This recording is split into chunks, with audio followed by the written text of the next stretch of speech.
Am I on? Am I on? I think I'm on. I think we're live, y'all. Sorry for the tardiness, but it's been a long time since I've StreamYard, and it won't accept my fancy camera.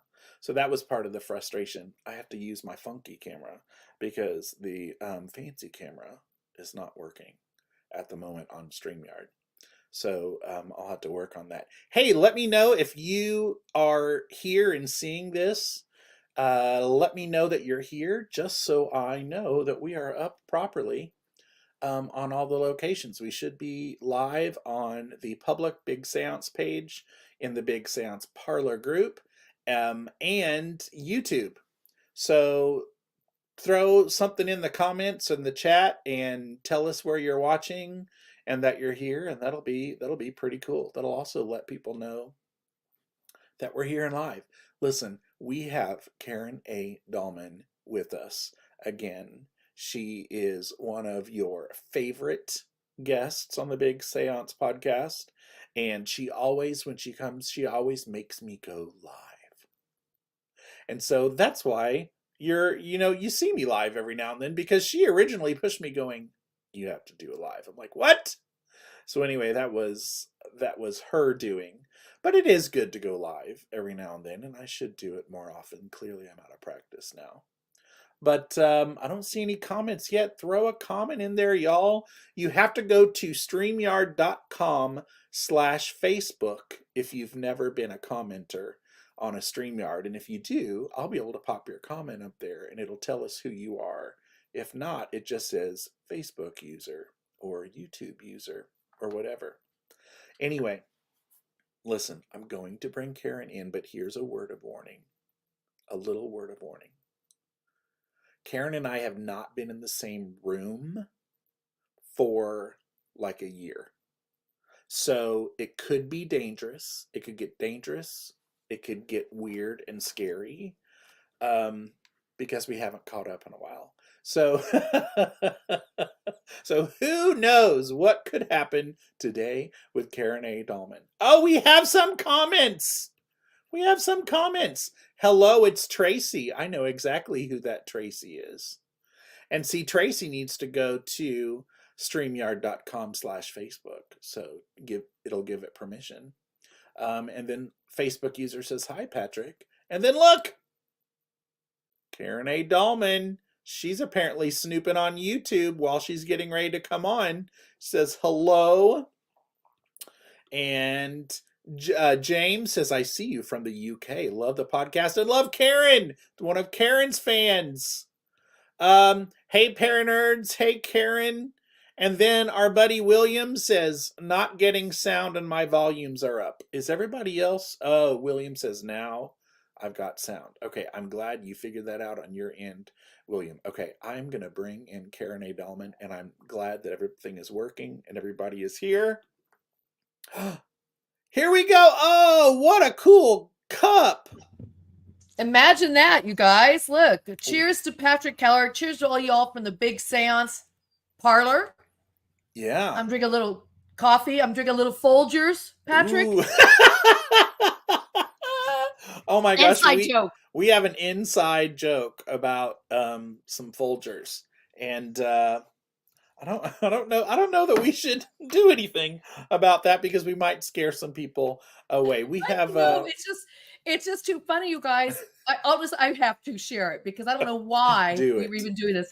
Do it. So should we tell them, Patrick? We got to. So randomly, I don't know how, but randomly when we were at the Haunted Castle House in I always forget the little town in Missouri that it's in. Do you remember? I always forget too because it's like Judy, 5 people.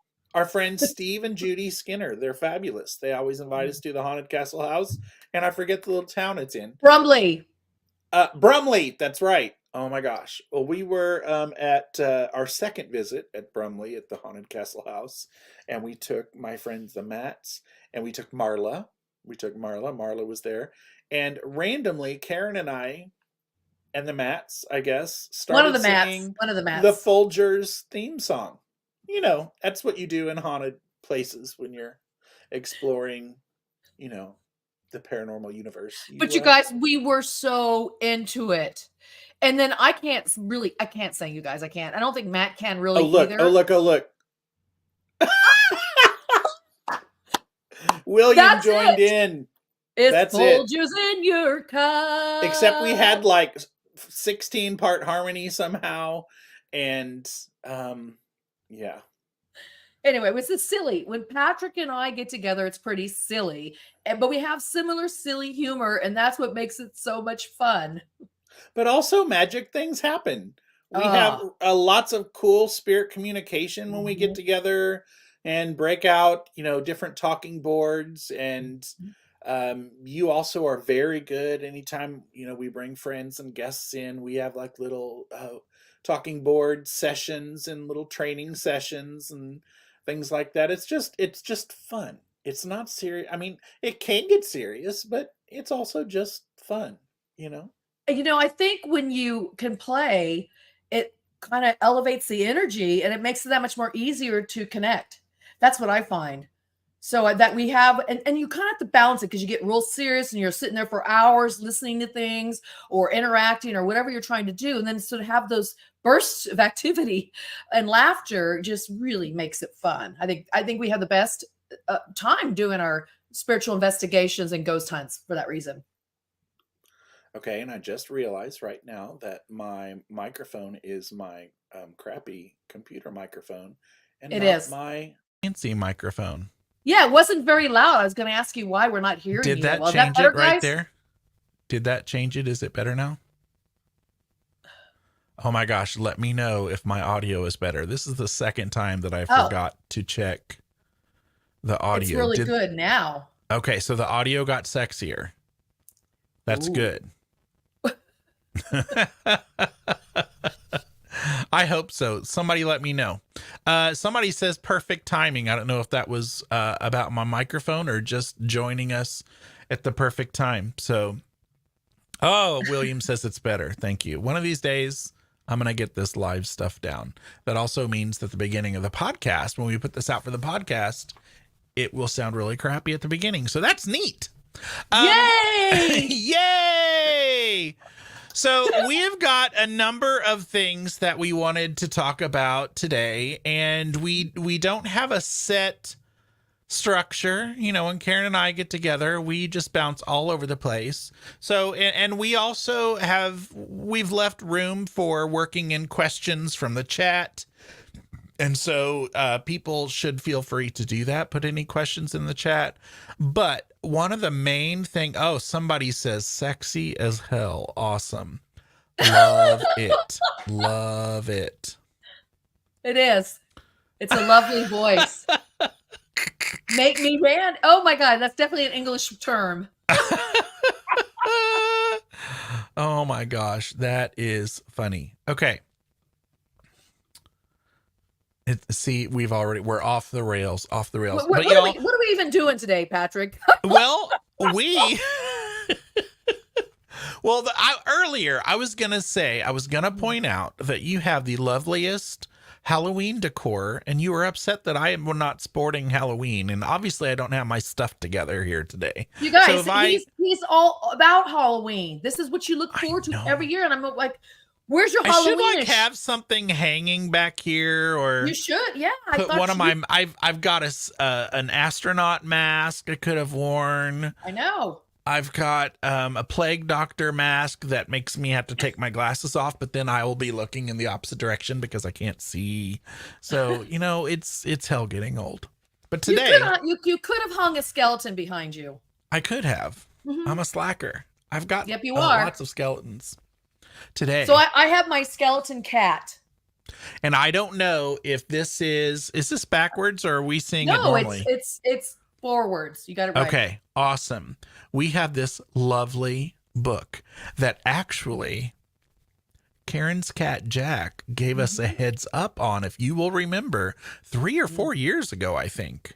It was longer than that. Longer than that? We were it may have been our first live Ouija session. It was one of our first ones. And then go ahead and tell the story. It's hysterical. Oh, yeah. I think we were I had just, this is the funny one, because I had just spent an all-nighter on my own by Yeah, myself at the Lemp Mansion. that's right. Yes, like for real, me alone in the Lemp Mansion. And so really cool experience, but I was like, "Oh my gosh, I've got this Halloween live thing with Karen the next day. I'll sleep a little bit. I'll do it." No, I did not sleep at the Lemp Mansion. And so I woke up early in the morning, came back to the house to do this live. It was really produced. It was super cool. I was super excited and had lots of plans. And so during this session, you see me in the camera going, Oh yeah, he was nodding off, you guys. I was like, get it together, Patrick. Once again, I'm saying get it together. but it was like this hardcore Ouija session that went on for Mhm. like 2 hours. And we were answering people's questions, Yeah, and the board was saying all kinds of stuff. And then all of a sudden, someone came through, and there were even, I think, some tears. yeah. And you and Rodney, your board partner, it was like, oh my gosh, this is Jack. And I'm like, who's Jack? And you said, Jack's my cat. And he said, he's writing a book. And so I was like, what? He jumps in the middle of one of your, I think, I forget who it was, one of your people that had written in, and the guy was writing a book about some topic, and it sounded really cool. And Jack goes, the planchette changes, you guys, and it goes, all of a sudden it changes, and it spells out, so should we tell him about the book I'm writing? And you go, That's I right. go, that's Jack. And you go, who's Jack? I go, my cat. And then Rodney says, they were believing you until you told them that your cat is now writing a book. And we all started laughing. But you guys, the weirdest part was this. You see Jack walking down the hall. He's on the video. Do you remember that, Patrick? Yes. And I had 3 cats. Only Jack walked through, and that's when Jack was talking to us on the board. It was the weirdest thing. And Jack really did write a book, and that's Jack's book that Patrick was just showing you. And Jack at the time was present on Was Earth. very much alive. And now since then, Jack is in spirit with us, and helped you from spirit too. Am I correct? He started the book when he was very much alive in physical form, and then he finished it when he was in spirit. That's how we finally finished it when he was already transitioned, crossed over. I love it. It was a process. I love it. It was a process. It's like channeling, because so you guys, that's what you got to understand. The Ouija board is not just for dead people. The Ouija board can become a tool for channeling.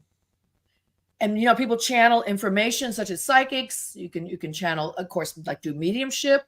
You can channel spirit guides, angels, and even animals. You can tap into the consciousness of sentient beings and other dimensions, whether it's this dimension or another dimension or a parallel dimension. Let's just say it that way. So this tool becomes a way for yourself. You're doing all the channeling. You're doing all the work. You're the one operating the tool. But it becomes a technique or a format, theatrics, in which to show the channeling happening. And so this is Patrick, as we've talked about this before, this wasn't like overnight I started channeling the animals. I mean, that they came to me, in 96, but I started using the board in 73. So it took that long for me to even get to the animal kingdom. And now channeling animals is very easy to do with the board. But I got to tell you about Jack's story, which was really unique. So when Jack came to me, just before we did our show, I think it was probably several months earlier when he said, I want to write a book. I was petting him, you guys. He was sitting on the floor. I was just petting him and just having my alone time with Jack, because Jack came to me as a very abused cat. I rescued him from a house with his half-brother Panzer. And I just like to spend a lot of alone time with him because he was so skittish. So we had our moments where I'd sit there and just pet him. And all of a sudden I heard, I want to tell you the story when cats had wings. And I'm like, what?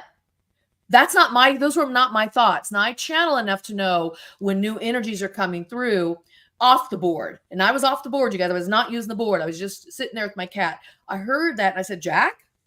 And I could tell that was him. And so I got on the board later with my board partner, and he says, I want to be an author. I want to write a book. And that's how it started. And he kept telling me his story over the years, but he would tell it sparsely, or it might take a few months. He'd come back and tell me something. Some days he said, I'm just working on it, or we're not quite ready. But he told me 3 versions. And one of the versions was really about him, how his life was before he came into my world, which was all the abuse. And I said, well, Jack, that may not make a very good story for people.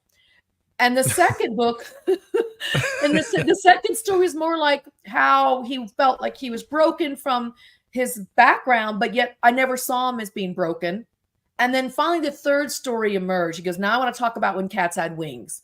So it was like he had to get stuff out first. And then he finally told me that story. And again, you guys, this happened on and off the board. So telepathy channeling, telepathically, or with the board, and also in dreams, you guys. That's the cool part. Also in dreams, when I finally got the final part of the story and I knew it was time to actually pin it. Now, I just said a lot there. Any questions, Patrick, or comments? Well, I'll be looking for any questions that come in, but who is this book for? Tell us who the book is for. Okay, so the book, so when Jack wrote it, we thought it was going to be a children's book. And he says, no, he goes, I want it for, he called them little people and big people. That to him meant adults and children, big people and little people. I said, okay. So that's where the idea of making it an illustrated story. Jack always said, he goes, yeah, no, it needs to be pictures. I want you to draw the pictures.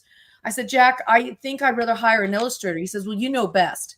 So I did hire an illustrator, and his name is Maz Farzan. He's on the cover of the book with us. He did such a wonderful job. And will you show some of the pages? I would Do you love mind doing that? No, I don't. Look They're at this. beautiful.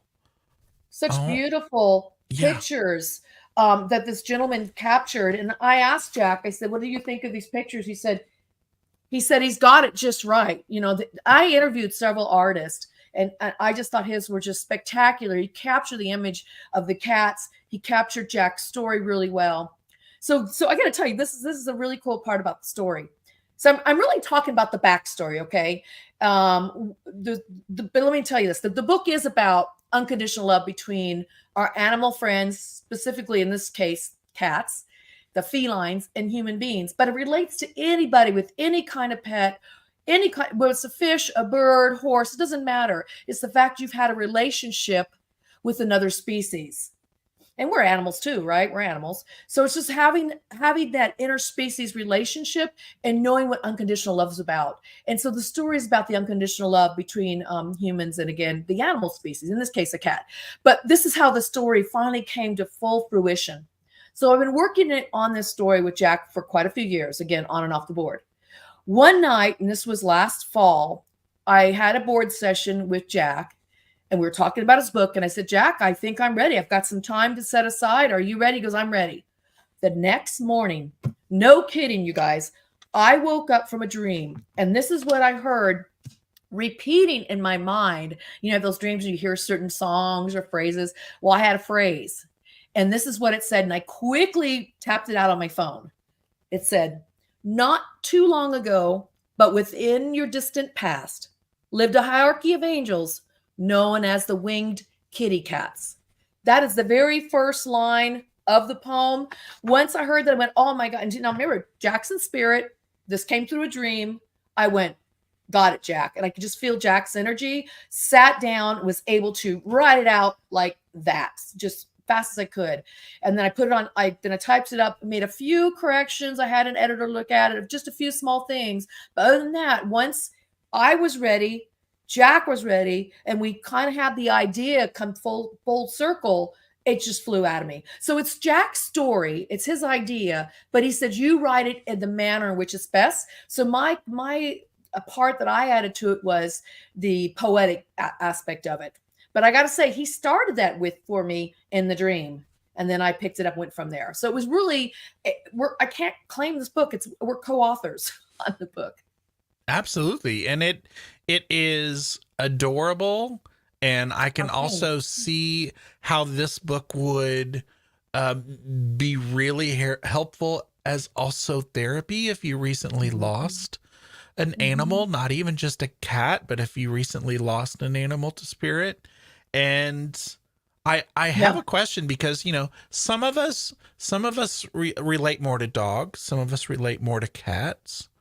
is this, you know, I mean, have you asked Jack if it's the same thing with dogs? Absolutely. We've had that conversation about all Yeah. animals. It's having that, again, that relationship. Because often people find that it's hard. We're so conditional, right? We're so programmed. We're so complex as humans in a sense.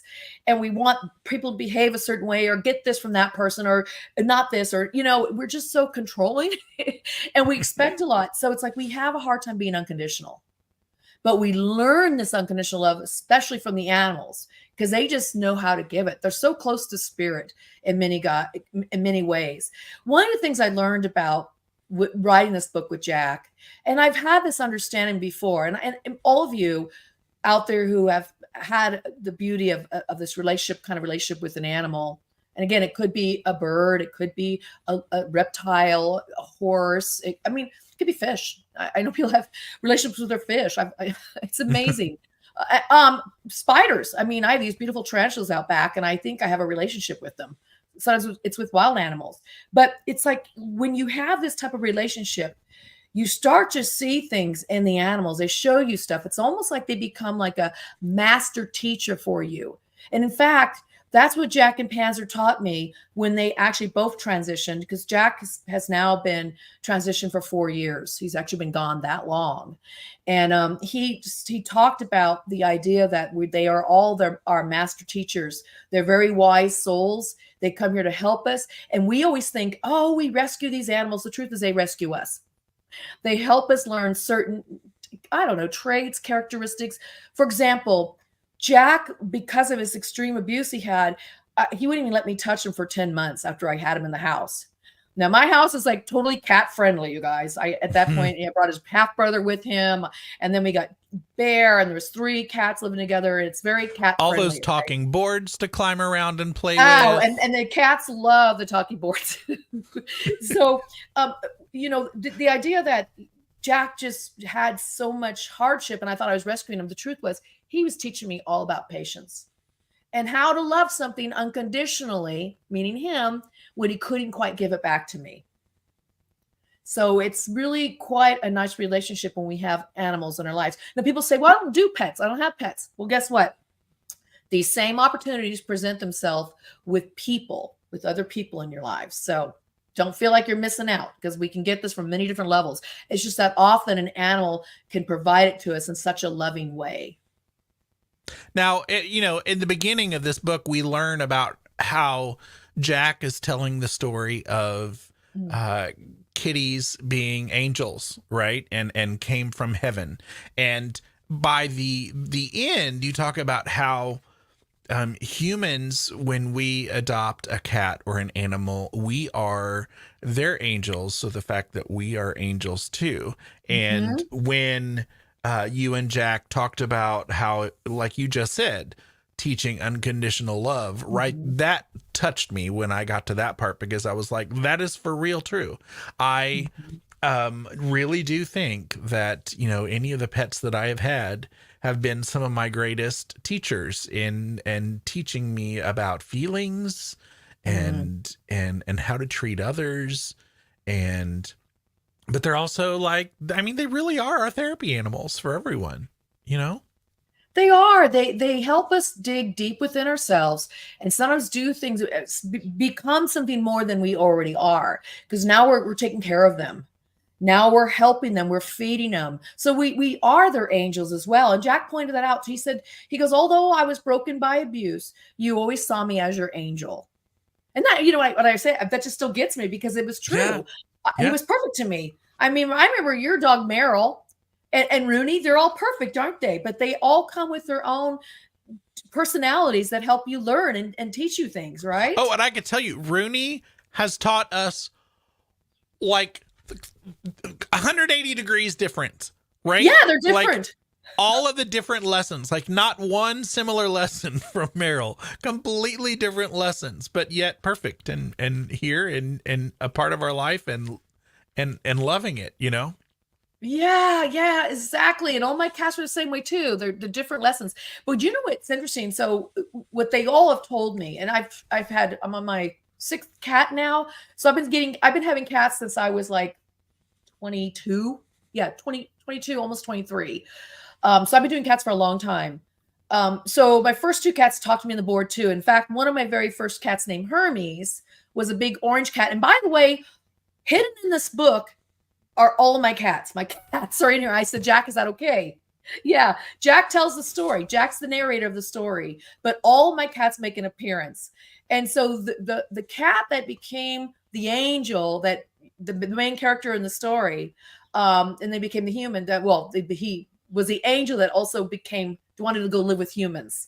That is Hermes. And Hermes became that character because back in 1996, this is when I learned about animal communication, you guys, on the board. So it was 1996. I was sitting there with my board partner at the time, talking to my angel, Mary Angel. And by the way, Patrick, you know her. She comes through on all the shows where people ask questions about their deceased loved ones. She's the one that always comes through and helps bring the information through. So you've met Mary Angel. She says hello. I can just feel her back here right now. Hello. Hey, peace. Peace. Holla. Holla out, shout out. So she goes, you're not going to, she's on the board telling me this. You're not going to believe who wants to talk to you. And I'm like, please. I've been talking to a lot of different beings on this board, so not a problem. She's like, no, this one is going to be different. So what happened was this. She said, okay, you ready? I said, I'm ready.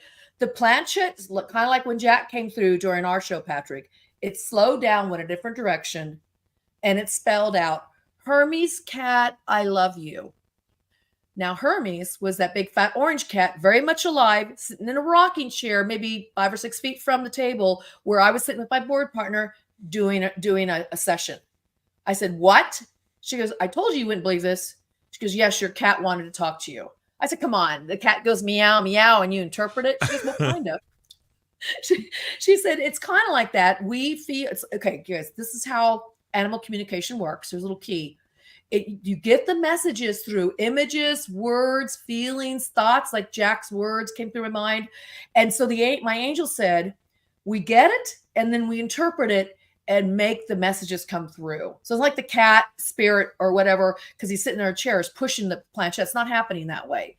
The angel's working with my energy to bring the messages through. So it's basically me channeling the cat with the help of the angels. In this case, Mary Angel was very active, involved in that. And she still is. She still works a lot with the animals as well. So she explained to me how it works and said, you could do this on and off the board, but I kept doing it on the board. So every single one of my cats to this day talks to me on the board. And I just got a new little kitty. Her name's BB, and she's only 8 months old. And I spoke to her when she was, I think, 5 months old, 4 or 5 months old. And she said, she talked about the other cats I had in spirit. She was very much aware of Jack and Panzer. And she said, they asked me to tell you to go take me swimming. Now, you guys know cats don't like water. And I've got a swimming pool. And the other cats were trying to be funny to put her in the swimming pool. She's like, what does swimming mean? Rude. I go, yeah, how mean and rude is that?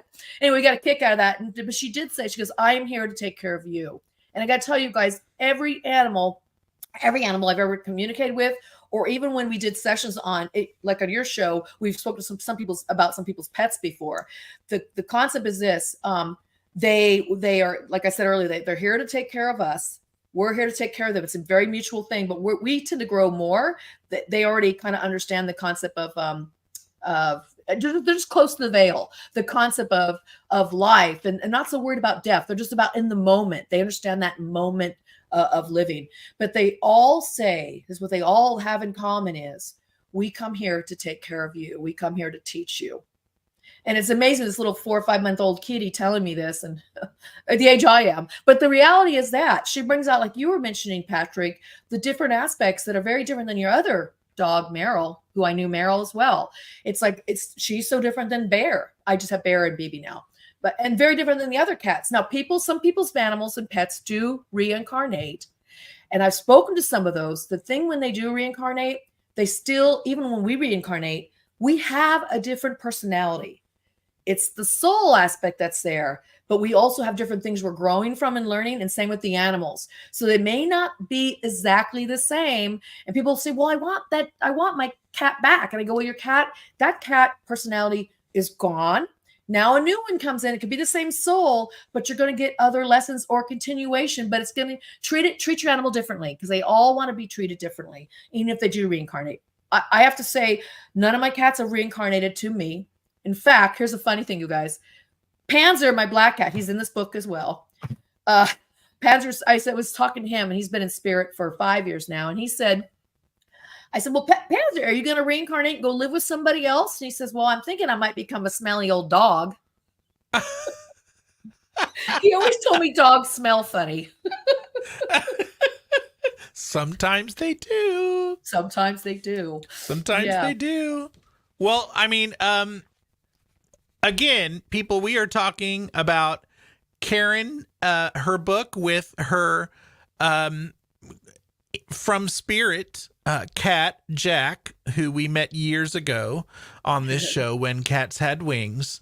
That's what we've been talking about. Karen, where do people get this? Where can they find this? Yeah, it's definitely it's on Amazon. It's in Barnes and Noble, and I noticed Amazon now has the hard copy. Usually, you used to want to be able to get it at Barnes and Nobles, but they have the hard copy, soft copy, and there's also a Kindle version as well. And cool. This book I didn't really know there was a hard copy version. There's a hard. Awesome. It's right. I have it right back here. Beautiful. It's really nicely done. It's beautiful. This makes great gifts for people. And again, this book is not, it's for kids because it's the kids' pictures, but it's also for adults. And so I call it, Jack goes, I'm writing a book for the big and the little people. And he said, it's for all ages and for the young at heart. That was my contributions for the young at heart. So this is a book that I find that people read it. It makes them emotional in a good way because it makes you think about your relationship with your pets. And also it's a good story. It's a fun story. And it does bring up memories, like you said. And I don't know, Patrick, did you get a little teary-eyed when you read it? Yes. And I was just going to say, kind of like I was saying earlier, I know it's not meant to be a book for grieving, animal parents, but that's how I could see this really being useful. If someone is struggling with the loss of an animal or a pet, or a cat for sure, I could see this being something that would touch them and warm their heart a little bit and maybe help them through it a little bit. I agree. And when we wrote this together, I wasn't even thinking that. I think Jack was. I think he just knew that it could touch people, and he really likes the success of the book. You guys, it's selling all over the world. I'm really excited about it, and especially the hard copies. They're selling a lot of those. I usually sell the soft copies a lot when I'm in person. I bring hard copies and soft copies. So anytime I'm speaking somewhere, I always have all my books, but I'll have these books with me now too. But I get the feedback that everybody says they get emotional, get the box of Kleenex, but it's also helped them get in touch with something about their animals, whether it's an animal that's alive or an animal they've lost. But all of us, when we get to a certain age, you probably lost several animals, as I have, when you start getting up there in age, in years. We just don't have to quite go there what year that is. Yeah, I always think to myself when it's time for me to cross over, whenever that is, it's going to take some time before I get to that life review, before I head on over there, because I've got a whole, line of pets that I'm going to be either seeing or looking for as soon as I get over there. I think you will. And I think you're also going to be pulling some shenanigans. That's what I think too. In spirit. Oh yeah. I'm going to be coming back, y'all. I'm going to be coming back and having some fun here too. And I know that's childish, but no, it's not. That's my plan. But that's funny. That's funny because that's how you are, And I spend my whole life looking for communication from spirit. So I'm going to help some peeps out and I'm going to return the favor a little bit. Listen, I'll be too. I have packs with some of my friends, and it's like I said, if I go before you go, get that board out. That's how I'm coming. Get that board out. And I know, there's some spirit-minded people and mediums I've talked to who said, when you get to the other side, you're not going to care. You're going to be so in awe of it that you're just going to be like, I'm done with Earth. I'm moving on. And I'm like, are you sure? Because I'm not sure about that. I think I'm going to want to come back. But you never know. I haven't experienced it yet. Yeah, we don't know, but some of the people I talk to who have transitioned, they do say that it's like so different that they really want to not hold anybody back, meaning the people that are grieving, they kind of do want to move on. But I've still had conversations with some of the people, and some of us all know. And I like have no Rosemary doubt Riley. you can do that without coming back, Yes, But, correct. especially like when you think about the forefathers of spirit communication and paranormal research and scientists, if their life work is surrounding themselves with this question of life on the other side and being able to communicate with others, I would think that it would be okay for them. They would also have the interest of maybe coming back to visit every now and then. Absolutely. I mean, just through other people that can channel. I mean, there's quite a few through history that have done that. Been able to channel through other mediums. And think about it, when you get a reading and you want to talk about your deceased loved ones, the ones who are in spirit, they will come through. Doesn't mean they're stuck. Doesn't mean they're not in the light. It just means that they can still reach you. They can hear you. I think one of the most beautiful ways I've heard about the afterlife explained to me, it was when Rosemary Ellen Guiley had transitioned, and she's been gone for 4 years now as well. And we started talking probably about 3 or 4 months after her transitional period. And she still will talk to me, but she says now using the board, it's almost like stuttering. It's really difficult. But in the beginning, she says, when I first got over there, and she's told me a lot about it. I'm sharing some of that in the book I'm writing right now. But she said that it's so beautiful. It's like you're sitting on this. These are her words now.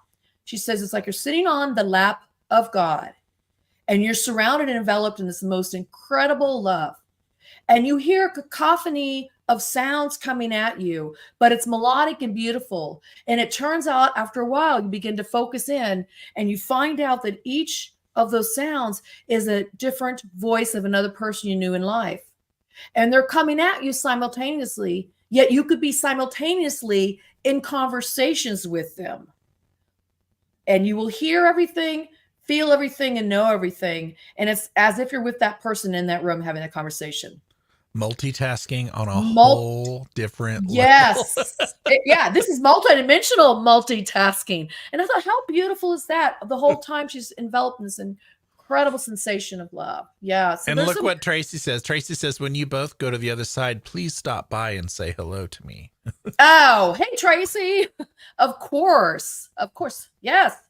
Likewise. I know some people too. I know some other people that are like, and you better stop by when that happens. Better be at the foot of my bed, scaring me in the middle of the night. Well, and I know I've talked about it on the podcast several times, but my mother and I, for sure, and I've talked about it with other family members, but my mother and I for sure have a plan for coming back to, let the other one know that we've made it and that things are okay, and just to give some communication. And so when, if I cross over before my mother, I told her to be looking out on her bedside table, because I will be jacking with stuff and moving things around and flipping the lights off. And that's how she's going to know. How about an apparition? That it's me. Well, if I can do that, of course, if I can muster an apparition, absolutely. But I'm also going to perform some classic ghost tricks. Like I might even look for a sheet with 2 holes. You never know. Oh my gosh. That is hysterical. I'm going to do some EVPs. How about you? Oh yes. I am going to do some EVPs. We'll do the Estes method. We'll be the ones in the background going, scare, dark, murder, right? We'll be doing that in their ears. They'll be going, I think I heard murder. Karen Dahlman, Patrick Keller. I want a pizza. I'm hungry. That's Fat Cookie. Yeah, that's right. Fat Cookie. Oh, you guys. Oh, and we digress. So we've done the Estes method before, and we really have some interesting things come through. We've done a lot of Estes method. I love the Estes method. Especially at the Haunted Castle House. And there's always stuff coming through at the Haunted Castle House. Oh my gosh, it's great. Facebook user says, love the show. Karen! Hey! Well, you guys, the problem is Facebook user, we don't know who you are. I wanted to do a shout out to you, but cool. You can just make another comment and tell us who you are, but you could also go to StreamYard.com/Facebook. Yeah. Thank you But for yeah, joining us, you guys. throw some questions in the chat if you have questions. We Hey, can Ben. talk. We Woo. can talk generally more about animal communication. We can talk Mhm. about spirit communication. Ouija. Yeah, Ouija. Plenty of things about Ouija. Speaking of BB, BB is your new cat, right? Is that what you Yes. said, BB? Yes, I BB. saw BB acting a fool and being all kinds of cray with your live with Claire Broad, Can and you believe that that? was hilarious. Oh, she was like jumping through, going around. I had a big pumpkin over here. She was doing Velcro in the back of my chair. I couldn't pick her off. She was eating my hair, coming over the corners, around the back. And I'm like trying to talk about twin flames, soul mates, soul contracts, and BB. Now, this is what I had to do, you guys. Hey, Ben, I had to close the door. I'm in my room of woo with the walls of Ouija. You guys got Ouijas everywhere. And she's pretty good in here. But when I have a light and the computer set up a certain way and all stuff sitting out and a microphone, she becomes this a terror, living terror, but it's hysterical. It's fun. I just have fun with her. So she finally settled down and sleeping somewhere. I just thought that you were so distracted, and I don't see you distracted in these No. kinds of situations. She's like much. behind my back, going like this and pulling on my hair. I'm like, Claire. And Claire handled it so well. And I said, now I've learned my lesson. She's got to stay out there. We could have done If you haven't, is that video on your YouTube as well, or is that just on Claire's YouTube? It's on my YouTube channel. My latest video. If you guys want to see it, we really got into some really cool conversations about soul contracts, specifically twin flames, soulmates, and how they really make you grow and look at yourself. And it's a lot of that's misunderstood. So check that video. It was just released a few days ago. What is today? Thursday? Yeah, I think it was released Sunday. I think it was Sunday. So check that out, and you could meet BB, who's just chaos and motion. Yeah, I could totally feel the energy in that show because she, it was, just a couple weeks before that where she was on my show talking about the twin flames too. And when she first emailed me telling me about all these things, you could feel the, oh my gosh, oh my gosh, oh my gosh, oh my gosh, I have things to say energy. Oh, it's major. It's good stuff. It really has brought change. Some great conversations. And then I've had people reach out to me too, to speak to me more about it privately. I think you're going to see I'm going to have somebody else on my show that you guys will know. I won't say the name yet, but we're going to do another deep dive into some similar conversations because I think it's really brought up some really important things to talk about. So we got some questions in here, don't we? Yes, we do. So we're not going to be able to see this whole question, but I can still read the rest of it. It says, when our loved ones in spirit make us smell their perfume or pipe smoke smell, that actually them creating the aroma, or do they create an olfactory effect that, say, another person in the room wouldn't smell, but we would? What? Yes, I do. I suspect this is maybe Ben. Maybe this is Ben. I don't know. Well, it's a great question. I love that you're asking this. Okay, so what you'll find is that if you're ready to receive it, you're going to smell it. So it's most like the smell was made for you. So others in the room may not smell it. Now, I have had occasional two people might hear the same sound or get the same smell. And I've had an example of that with one of my good friends. Oh, this is Kevin. Sorry, this is Kevin. Okay, hey, Kevin. So thanks. However, I'm going to give you a real personal example. My mother and father were in bed sleeping one night, and his mother had just transitioned that the day before. And there were some slight issues that were between mom and her mother-in-law. That happens. And my mom woke up. Now, my dad didn't wake up at all. She's like, Jim, wake up. I think your mother's here. He's like sleeping, snoring or whatever. And so he wasn't there. It wasn't for him. It was for her. So she woke up, smelled the perfume she wore. It was some Elizabeth Taylor's perfume from the 80s. I forget what it was. Not White Shoulders, but something along that line. And she would always wear White Diamonds. White Diamonds. No, wasn't that. I know. I mix the names up. I don't think it was that one either. It was one from the 80s. But my mom said she smelled it and she felt the sense of peace, as if there was like, I'm so sorry, or like there's forgiveness and love coming through. And she goes, that was my mother-in-law that went through. And she, to this day, she'll still talk about it. So in that sense, the smell was for her. And I believe if my dad even woke up, he wouldn't have smelled it. But like I said, I think it depends on the people that need the message. So that spirit's going to reach you in the way where you're open. And if you're good at getting smells, which I'm sensitive to smells, I will get smells.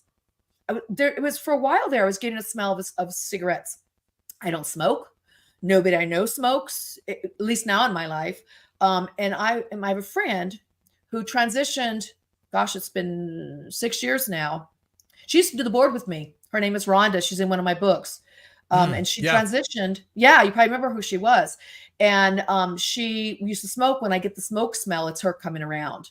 Usually a message, or I get a feeling of her. So yeah, that's for me to get. So what a great question.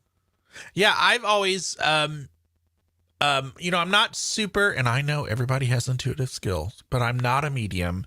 But I do feel like smell, like I'm very nostalgic when it comes to smell. And I have, I love to eat. I love me some delicious smelling things. I think kind of that might be one of my strengths is smell. Here's another one. How about hearing? How about hearing too? I think you're good at hearing as well. That could be it. That could be it too. I don't know.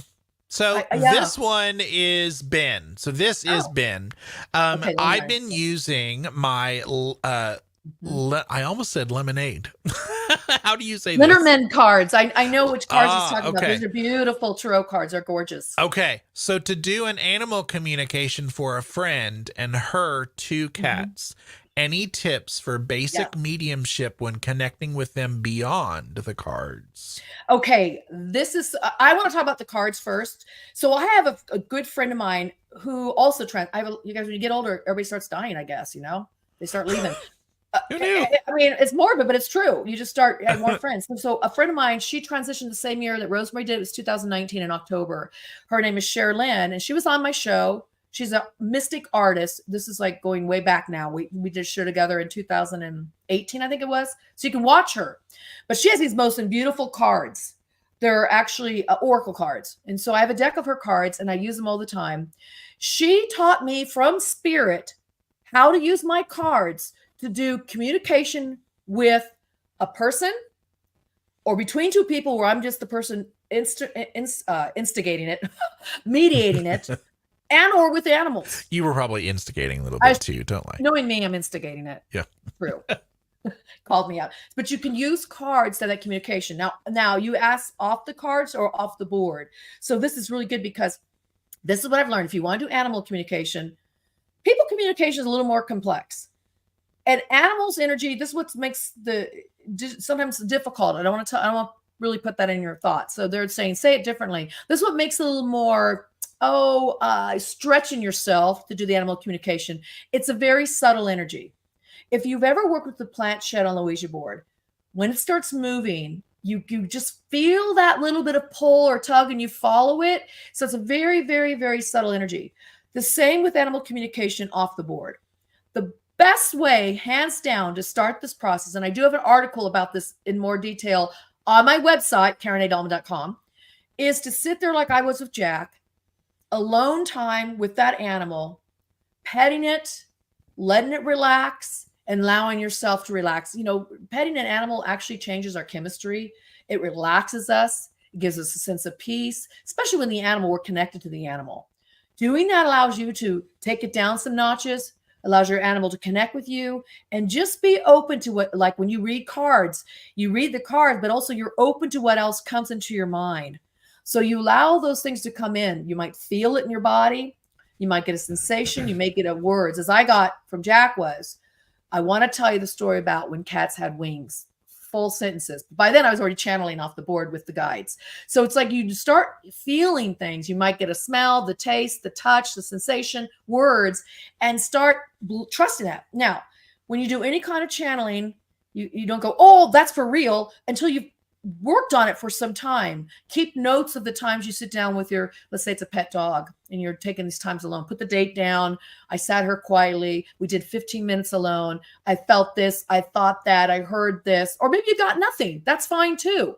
Maybe it's just the way your body's relaxing into it. But you got to make that connection and then allow things to come in. And see, the thing was, with that, people don't trust themselves. I get it.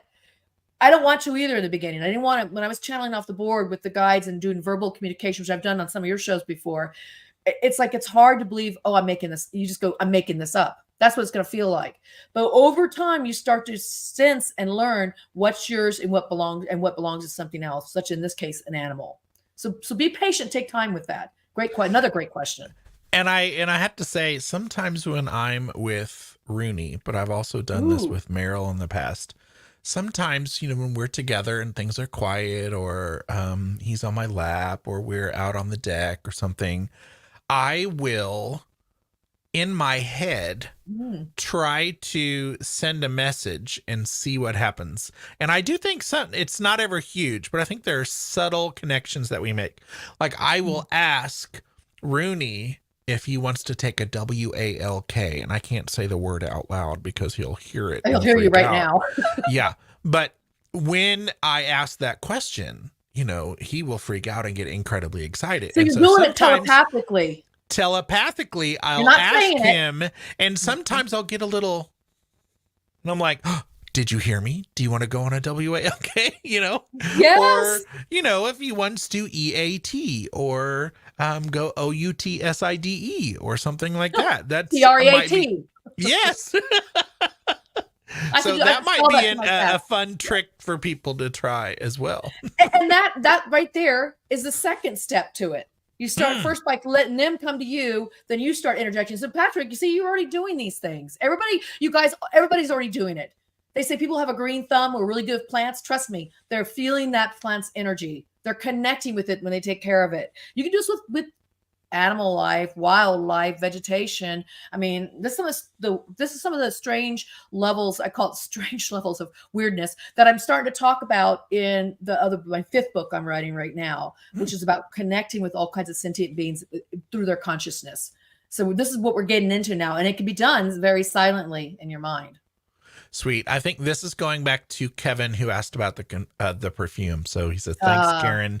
After my mom passed in 2009, my home was filled with her perfume. Oh, absolutely. I just got chills when you wrote that and I heard Patrick read it. Chills. That's the confirmation. For me, when I get chills, you guys get those too. I know when something's truth, it just resonates through my body. And then I know when it's like so spot on, it goes like down to my toes and I can feel it. So you use yourself. I call myself the walking Ouija board. Because it's not just the board. The board's doing nothing. These are all neutral behind me, you guys. It's me. I've learned to fine tune a lot of my senses. That's what you're doing. And the board just helped me make it more demonstrative and to realize I could do this without the board too. So yes, that's what's happening. You're smelling something that she knew she could reach you to tell you it's okay. What a lovely experience. Dreams. Oh my gosh. They love to come in dreams. The animals do. Humans do. They will come in dreams where it's so lucid. You're like, God, I was with my grandmother last night. Yeah. Some really cool stuff like that. Hi, Jeffrey Peck.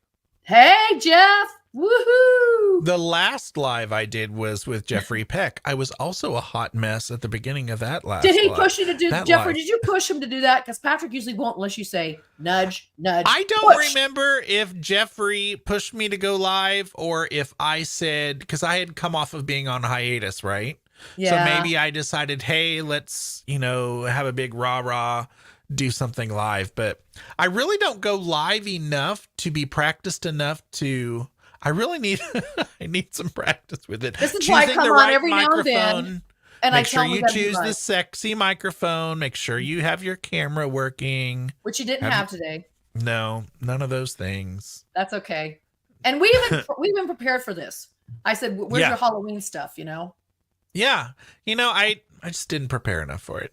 So Bill says, I every so often have one or both my dogs appear in a dream. Oh. They normally just do like they usually did and come over to me for attention. Does that mean anything other than I'm thinking about them? That's a good question. It's a great question. Yes, of course you're thinking about them. And sure, your subconscious mind is thinking about them and you miss them. But think about how it might work both ways. And this is what I always say to people. So yes, we have dreams, and dreams are really to work out stuff of the day, residue of the day, or you're the character in every dream. The dog really represents you. So look at dreams on many levels. There's not just one way of viewing this. It's those dreams that are so lucid where you're like, I'm here. This is happening. And you kind of just know that. Do you guys know what I'm talking about? Patrick, you know what I'm talking about? Yeah. Where it's so lucid. Yeah. Uh-huh. And you wake up, you go, wait, I have don't a have hand. another I life. like there are 4 or 5 dreams total that I can count on my hand that Ah, have been like that. I have quite a few. This happens for me commonly. This is what I like too. So, Bill, if you have the ability to do this and become lucid in your dream, that's when you're aware that you're actually dreaming and you can start directing your dream. Then you can take it and go hang out with your dogs and do stuff too. I mean, it sounds like they're already coming to you. But yeah, just look at how vivid it is, how strong it leaves you feeling. And so what I say is, they're going to come through the best way they can. They're not going to come through to scare you. If you're like, oh my God, there's my dog and it's like real and I miss him, that might be too much for you. Might be too much emotions. But I find that they do come through easily that way. So funny story, or interesting. When Panzer transitioned, that was in 2018. One of my girlfriends knew how much I just love. I love all my cats. Okay. But when one transitions, you're like, oh God, I'm so sad. Because it's real. You're losing a big part of your heart. So she sent me these cute little earrings, little miniature black cat earrings, and I'd wear them. And I just put them on, and I had a dream that night. Now, this could have been my subconscious mind, but I don't know, because Panzer had just transitioned about 2 weeks earlier. And I said, I got to see you again. I got to see you again. And in this dream, he came to me, and he was a lot larger now, like a bigger cat. Like he was small, but he was probably like about that big.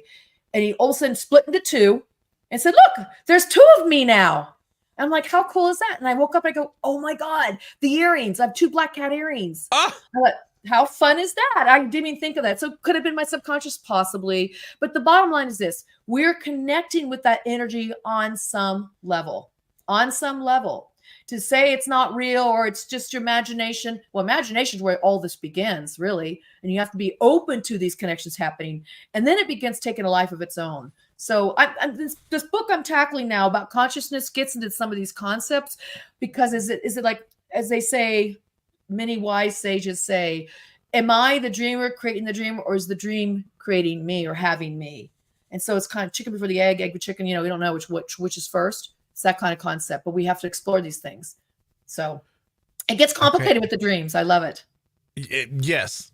So, all right. So does anyone have a negative experience or impression from an animal spirit?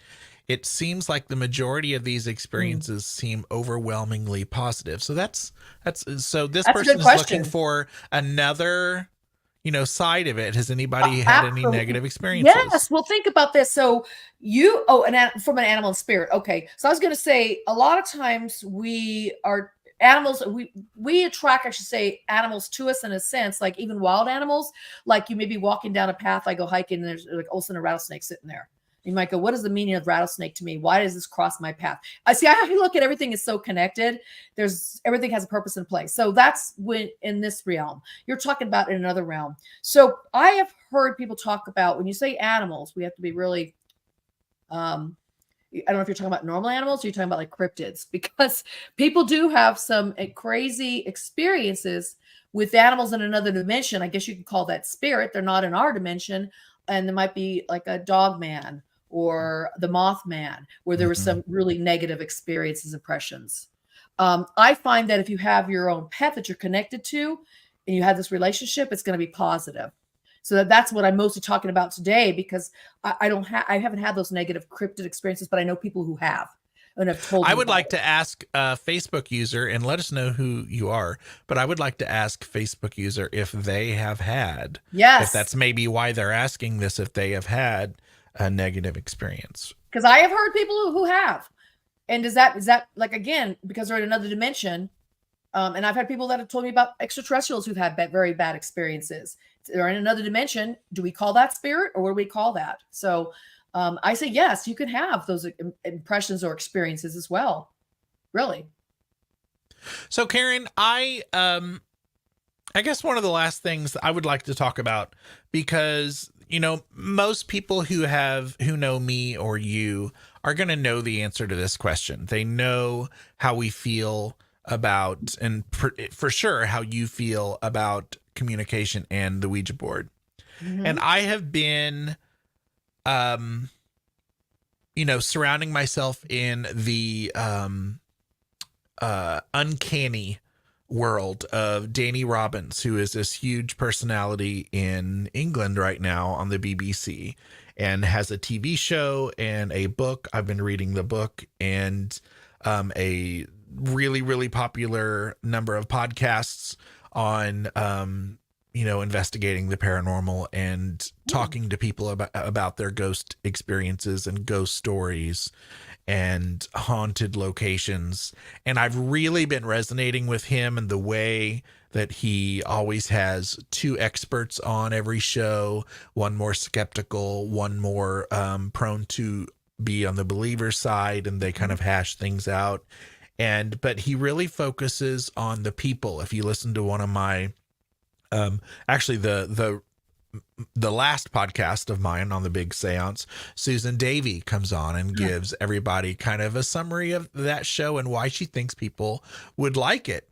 And I've been trying to get Danny Robbins on the show, and I've been in touch, and we're trying to work things out. But I just got yesterday to 2 chapters on Ouija and talking boards. And I was really taken back, and like, I guess it's been so long since I've just been okay with the talking board or the Ouija board.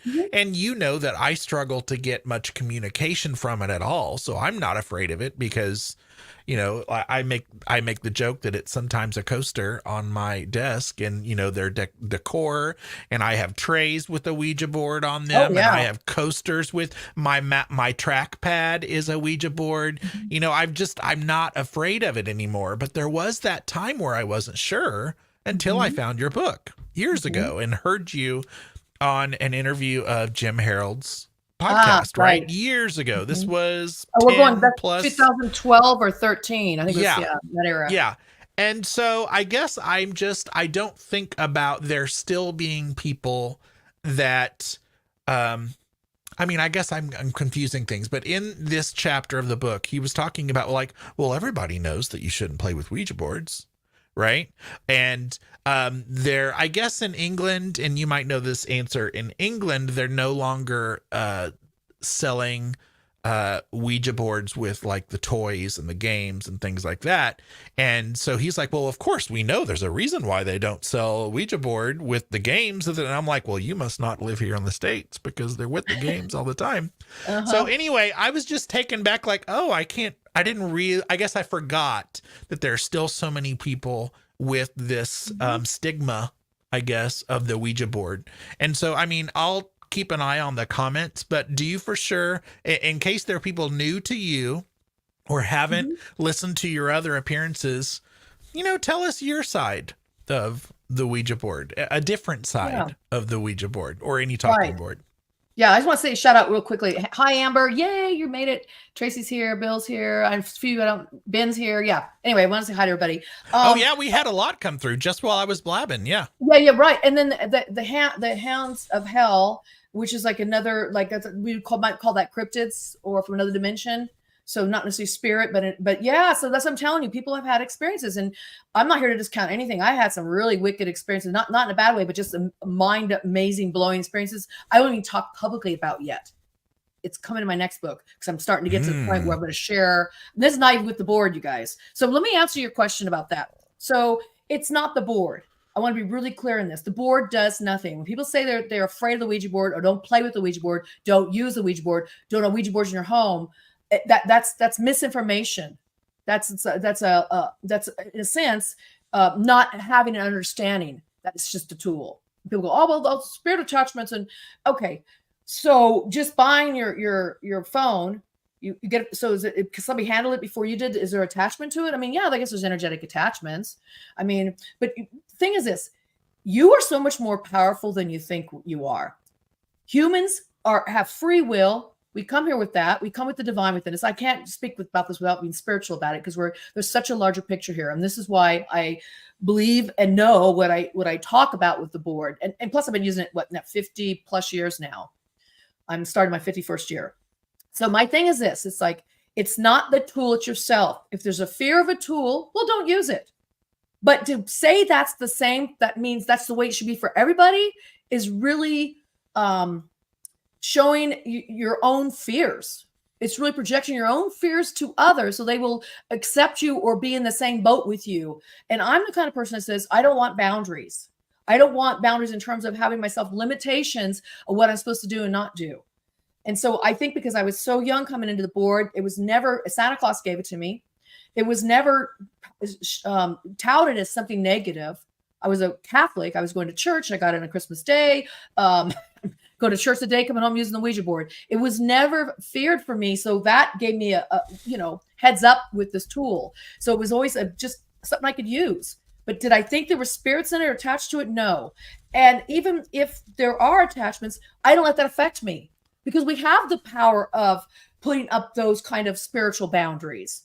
So I always say, when people say those things and they seem very advanced in their teachings, and they can be, there's just one area of their life they're not so advanced in. And we're all not good at everything, okay? And there's so many spiritual things I don't have. I can't even put my foot in. I can't say, oh yeah, I know about that, because I don't. But I can say that if we look at this as just a tool, a neutral device that we use, check the user, the operator of the tool, and your own fears. Because what you believe is what you're going to receive, and what you fear, this is what you're going to get, because it's per your own projections. This gets back into the whole idea, was that smell for you or for everybody in the room, or was it something that was created inside of you? This gets into the consciousness and awareness. How do we know that we're not actually in some kinesthetic, psychic way creating these experiences? I'm not opposed to ideomotor. All I can tell you is the information that comes through a board, and my channeling is quite accurate and very good and very helpful for people. So when I try to break it down and go, this, I don't know. I'm just going to tell you what I get. But to say and to limit somebody on what they can and can't do, or just put a clause or a statement out there, not even a clause, a statement is saying that is wrong, it's really speaking to their own limitations. So look at that, check that with them, and go about what feels and resonates for you. If it doesn't resonate for you, then don't use any tool. Don't use anything that doesn't resonate for you. I have friends that hate smartphones. So what do? They have dumb phones, flip phones, right? Because it doesn't resonate for them. And I don't say that's bad. Don't use it.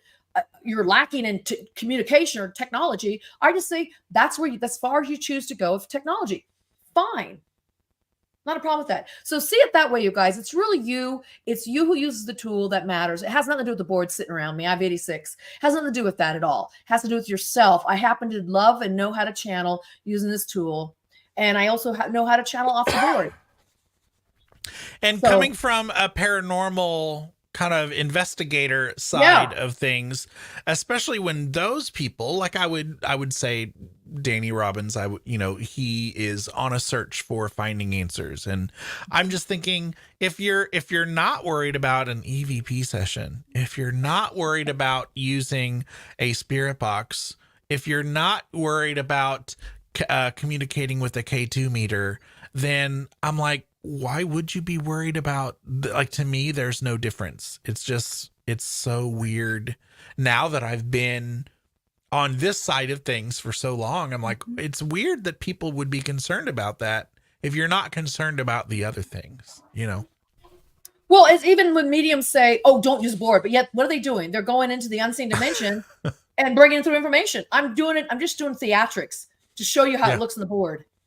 And that just happens to how it works for me. So what's the difference? So that always makes me laugh too. And this is just old school technology. There's no batteries. There's no electronics because it's us. We're electronics. We are electrical systems. We bring through the information. And what you're talking about, all these electrical devices, you're going into the unseen dimension with new school. It's technology. So yeah, it's really, I don't even have to say anymore. It's because it's just, again, I have to look at this psychologically. It's showing me somebody else's own fears. That's where their fears are. That's not my fears. But if those are your fears, I will respect that. I love it. Thank you for talking about that again, I guess, reminding us of these things. And Amber, you rock. We love you. It does rock. Amber. And then Facebook user, and apparently there's some trouble that I don't know why people are saying they're not sure why we're not seeing their names, but says my outlook is like, I have no clue how to use a chainsaw, but some people can carve ice sculptures with one. Beautiful. Great example. So I guess don't knock someone using the Ouija board if that's their thing. Right. Yeah. But I can tell you, I can't cut ice with these. Yeah. Not that sharp. But yeah, that's a great analogy, right? There's tools, and if you want to go extreme, you can talk about guns. Guns don't kill people. People kill people with their guns Mhm. or other things or other instruments. So Really enjoying all the information ah, being given today, William. thank you. You Glad, rock. glad you joined us, everybody. It was really nice to be here with you guys in the parlor, on YouTube, on where else were we? Facebook, Yep. everywhere. Yep. And I just, again, one last thing. If you missed the beginning, you Oh, really need to check out When Cats Had Wings, which is Karen's book that she co-authored with her cat, Jack. And mhm. Jack gave us a heads up about this book like 6 years or more ago, On probably your show is where he on announced it. this show. And Thank I you very had no idea much. he was going to do that. He just jumped in. We're doing a live Ouija session. We did several of those with you. He just We jumped right in and did. wanted to tell everybody. Yeah, we had some good fun then, didn't we? We did, but you've also, you don't have to use the board anymore since then. You've pulled No, away not from as the board much. with all of your communication. Correct. And so I'm channeling more. I do a lot of readings for people, and I'm not even using a board. I'm just channeling whatever with the information as it comes through. So yeah, you don't need a board, you guys. You don't need a board. You can do this without it. And Jack's story came through telepathically again via the board and via dreams, and just sensing him, feeling him, and just getting messages that way. And so really, we are all our own walking Ouija boards, as I said earlier, which just means you are all on. It's just superpowers, which are not really super. They're natural. We have all these senses, clairsenses, what they call them, within ourselves that we can develop. And we were talking earlier about Patrick. I think some of that I see with him is the smelling and his ability to hear. And that could be from your musical training as well. And And maybe that's why maybe, you're and a musician. that's why I tend to rely on tools like EVP and Exactly. Estes method and Spirit Box, because that's a sense I can use and feel comfortable with. Exactly. We all have these abilities and we just develop them. And just the Ouija board has been one way I've been able to fine tune, hone them, and develop mine even more so, because the tool really helps you. I found as I use the tool, all those abilities, those clairsenses started developing more and more. And I began to trust to receive the messages. And I didn't get off the board until after 39 years of using this tool. 39, 40 years is when I started working off the board too. I still work on the board. As a matter of fact, Rodney will be in town, my board partner. We will get together this upcoming week, and we'll do a session probably for about 4 or 5 hours. So, Wow, that's crazy. That's crazy. you know me, I get energized. I love it. Yeah, I just know from any time I have sat with the board with anyone and with you, I have to put so much energy toward it because I don't ever get much from the board, but I have to take lots of breaks. Like every 2 minutes, I'm like, oh my god, my arm hurts. I have to stop. I know. You have to do like Ouija calisthenics. You have to work up your arms. In my workshops, I really teach people how to work with their other muscles back here instead of up here. You work with these back muscles. I teach all this when I teach workshops. I show everybody how to sit there for the long term. If you need to learn that, I think my problem is my torso. I have like Yeah. zero torso, and so my Exactly. arms are way lower, and they're like have to like be lifted Yeah. up above. So anyway, I need like a specially built Ouija table Chair. or something. A Chair. Ouija Yeah. chair. There you go. There you go. A perch, if you will. I Oh! usually call my piano bench a perch because I always have to have a higher piano bench. Okay, that's not a bad idea. You could invent something like that for yourself. Yeah, the kids at school be like, Mr. Keller, do you need us to get your perch? Oh, that is so precious. Oh. Well, if you have any final thoughts, give us your final thoughts. But I also I put up the banner with your website, which is Thank you. KarenADahlman.com. And in the show notes of this episode, if you're watching live, this will go out on an actual podcast, probably next week. And so anything we talked about, including some of the articles that Karen talked about from her site, we will put those in the show notes, as well as some of her recent appearances. Because she has been, I don't know if it's been 10 times yet, but you have been, you've been on the show a lot. If not more. You and I used to host the Halloween thing together in the very beginning. Yes. We've been on some other Halloween specials with another medium. Well, we've done a lot of shows actually. We might even be above 10. Yeah, might be. And we've done some shows. We've done a lot of appearances that aren't even on the podcast. You know, Right. You've been on my show. We've done a lot of yeah, live shows with the Ouija board. We've done a yeah. lot. We have done a lot together. So If there you guys is. want to see that video, you might want to link to this, Patrick, the one Okay. where I talk about my book coming out. And that's where I showed the video, the clip from your video of Jack walking through the message we were receiving. Yeah, I was like, what? I mean, can't make this stuff up. It's just the way it goes. So final words, you guys. One thing, we didn't talk so much about the Ouija board until the very end. The Ouija board is just a tool. You're the one that operates this tool. You're the one that does all the work, and I'm going to call it channeling because that's what you're doing. It's really important to understand this channeling on the board is no different. I don't care what other people tell you. I don't care what people with their own fears or limitations will tell you. It's just a tool. You do all the work. You use it in a way that allows the energies to connect with you. They're not coming through me. They never have. It's not like spirits get in my body. That's never happened. People may talk about that. That's their thing. That is not my thing. My thing is I'm a sovereign being with free will. I'm a sovereign being with my own thoughts and my own abilities. And I just allow myself to connect with the unseen dimensions and energies that are in there to bring forth messages or communications, channeling, whatever that is that I'm bringing forth. That's all it is. So if you think about it more in those ways, that it's something external to you, meaning the board or this tool, that you really have the magic within you and the abilities, you're going to see that you're going to allow yourself not to feel limited or even be fearful of this tool. But it can take time for some people. I mean, religion has done a lot to this tool as well, as so is Hollywood, as so as some people spooked themselves out and had some weird experiences. That's not to deny that at all.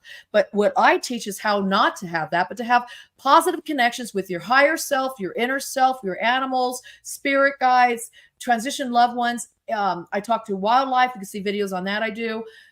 You name it. If your mind's not limited, you can really communicate with a lot of different conscious beings. And I'll be getting more into that as I move into the new year. I'll be talking more and more, and my book will come out about that as well. So that's really all I have to say about that. That's a lot. I always, can always say more. But thank you guys.